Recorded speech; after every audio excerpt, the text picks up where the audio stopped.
friends, and welcome back. I am excited to show you this mani. It's a lot of fun.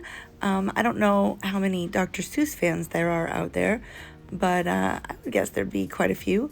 This last week at the school where I work, we're doing a literacy month, but last week was Dr. Seuss week. So I decided it would be a lot of fun to do some Dr. Seuss nails, and I had some Waterslide decals from Decals by Melissa that I got last year sometime and never used, so I thought I'd put them to use this week. And I'm also using some colors from Virgo Gem and West Coast Dips. Is that red, that gorgeous Scarlet that I have fallen in love with. I've got some Maniology stamping stuff because I'm going to show you what I'm going to do with that. But yeah, that's what we're going to get into in this video. So hang tight. And so before we actually get started with the dipping process, one thing that I wanted to do was use these Thing 1 and Thing 2 decals that I have. And the only problem I faced with that was that they have a clear backing. And I wanted to put them on sort of a red and blue ombre nail, so the clear wasn't really gonna work for that purpose. I actually kind of skipped. I didn't realize I wasn't recording, so I apologize. I skipped the whole water slide process, but you'll see that when I do the Cat in the Hat one later on. But basically I did my basic water slide decal process, and I put both of the decals on my stamper. And what I am doing now is I am filling in the back of the Waterslide decal with some white stamping polish, and that will make it opaque, and I can stamp it over the colors that I want to. And in this case, it'll be blue and red to make it look somewhat like Thing 1 and Thing 2. So that is a cool little Waterslide decal hack. If you have a decal that you want to use, but you don't want to use it over white, and you'd rather use it over a darker color, you can always take some white stamping polish and fill it in, let it dry completely, just like you would if you were reverse stamping, and then use some sticky base coat and apply that. So I'm starting to see, there you go, you can see. Look how great that looks. You'd never even know it wasn't meant to be that way. So basically, I did that first so that I could set the decals aside and let them dry completely while I dip my nails. So we're going to get into the dipping process now. I am going to do the blue glitter, which is from the Virgo Gem Advent Calendar from this year. But any blue glitter, any blue fine glitter would work for this. I'm going to do a full dip on my pinky, and then I'm going to do a full dip of Scarlet, the red, on my thumb. I am going to do a red and blue ombre on my middle and my ring finger.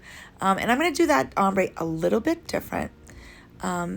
But I am going to not chat through this whole process because my thumb and my ring finger are basically just my basic dip powder application. And if you have been around with me for a while, you basically know how I do my dip process.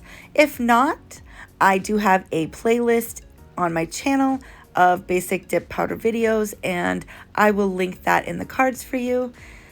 So for now, I'm going to stop chatting. But when I come back, we're going to get into this ombre that I'm going to do with the red and blue. And I'm going to explain what I'm doing and why I'm doing it that way.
Okay, so here we're about to get into this ombre, and this is kind of a combination of a color block and an ombre nail. So, and there's a reason I did it this way.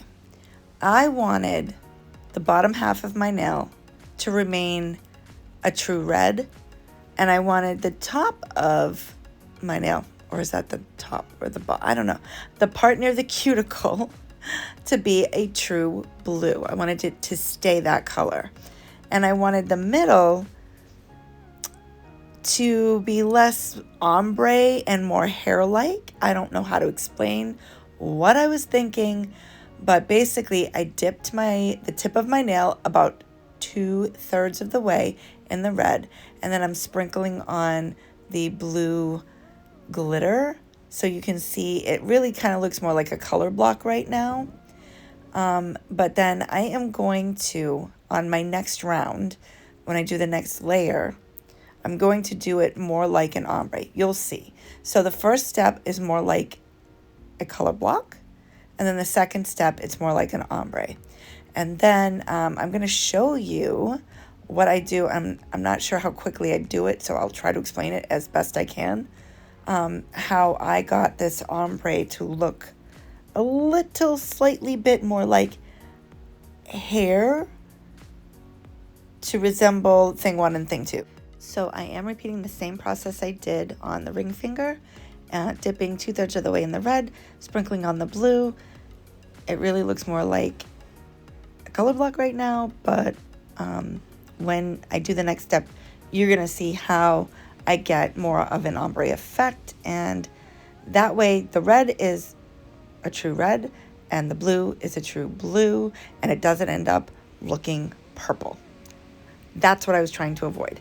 I did not want this to end up looking purple because obviously red and blue together make purple, right? It helps that the blue I'm using is a glitter because it doesn't blend with the red like a blue pigment would, and I think that's helping with this. So I'm gonna go ahead and do a second dip on my thumb.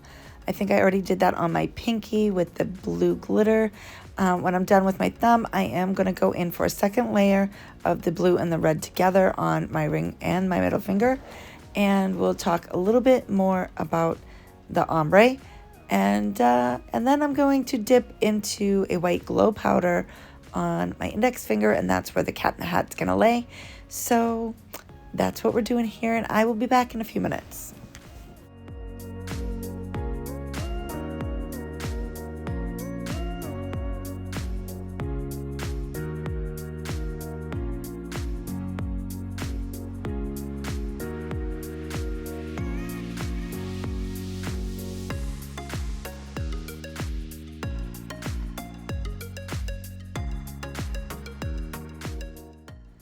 Okay, so no, what I actually do is a second layer exactly like the first on the ring and the middle finger. And I think that's just to build opacity and make sure I have no, patchiness or what have you. And then I am going to show you what I'm going to do to make it more hair-like ombre kind of thing. I really don't know how else to explain it. So here we are, second layer exactly like the first, and then we'll get into the rest. Okay, but I do want to mention that I am using my Dip-O-Mania low odor base for this, and it is a perfect dip base for this process because it is slower drying. It makes the ombre that I'm going to do really work because it gives me time to manipulate and play with these dip powders. And you'll see what I mean when I get to the final step for these two nails.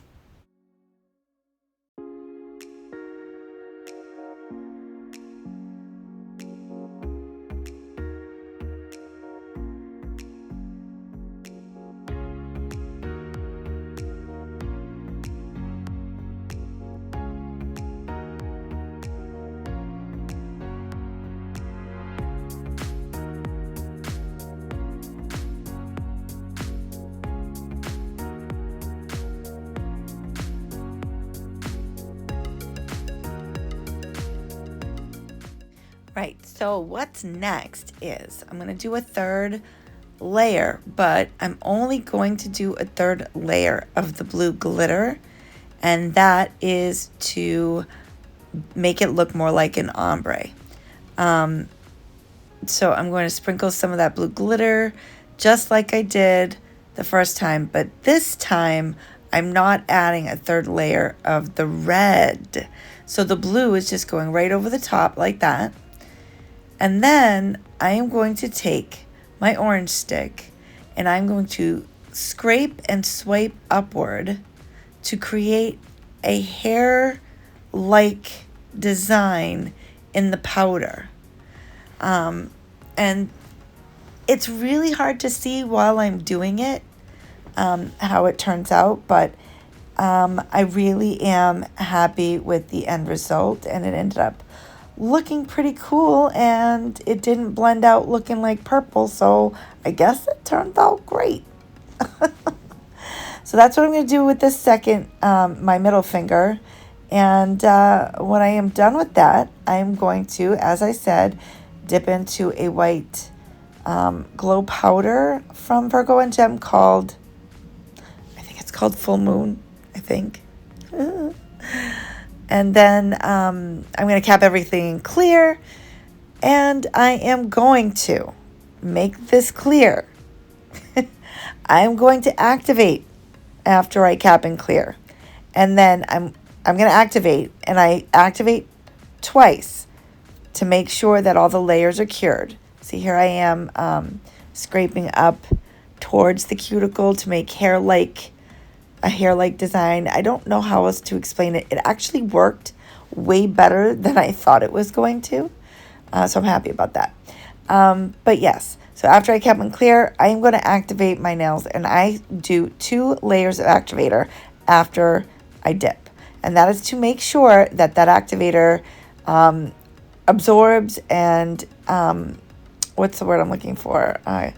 Gets through all the layers, penetrates, I guess is the word, all the layers of dip powder so that they're fully cured. So, and then I'm going to file, and I am going to shape everything off camera. When I'm done with all that, I am going to come back and we're going to apply the Waterslide decals. Remember the Thing 1 and Thing 2 decals that I'd painted the backs of and put aside to dry? We're going to apply those, and then we're going to apply a little cat in the hat to my index finger, and then we're going to top coat everything. So chill out, grab a snack, and watch me work. I'll be back in a bit.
All right, so what we're gonna do now is apply some sticky base coat to my ring finger and my middle finger, and while that is drying, I'm gonna cut out the cat in the hat and get that ready to be placed in the water. And then once that sticky base coat dries down enough, I will place those Thing 1 and Thing 2 decals, and then we'll get into applying the cat in the hat the same way. All right.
Now that all my decals are placed and applied how I want them, I am going to top coat them with a smudge-free top coat from Maniology, and I am going to let that dry. This is my process for stamping, for decals, for foils. The no smudge top coat is a lifesaver, and it protects your decals or your stamping or your foils from smudging when you top coat. So basically I put that on there and I let it dry completely, and then what I do is I apply my activator, just like I am now, over the smudge-free top coat. But, and I cannot stress this enough, make sure that you float the activator over those decals, because even with the smudge-free top coat over them, it is possible to ruin your decals or your stamping or whatever it is that you're using. It could still smudge, especially if you don't let it dry well enough. But I think floating over is much better and much safer. So I either float over or I dab, but I do not swipe like I normally do on all my other nails. And then once that dries, I apply my regular dip top coat over the top, and I end up with a beautiful shiny manicure, and I am so in love with these cute little Cat in the Hat nails. I got so many compliments at work.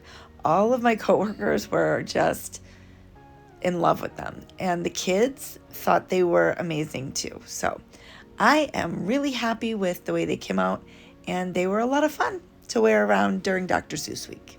So I'm going to finish top coating, and I will be back for cuticle oil and to wrap this up.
Here is the final set. I said before, I am really thrilled with the way these came out. These decals are so cute.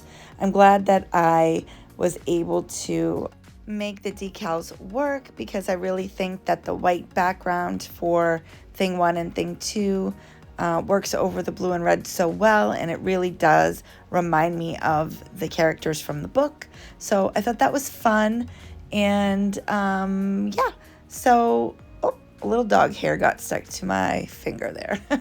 I have a lot of animals in my house right now. 2 dogs, 3 cats, and a ferret.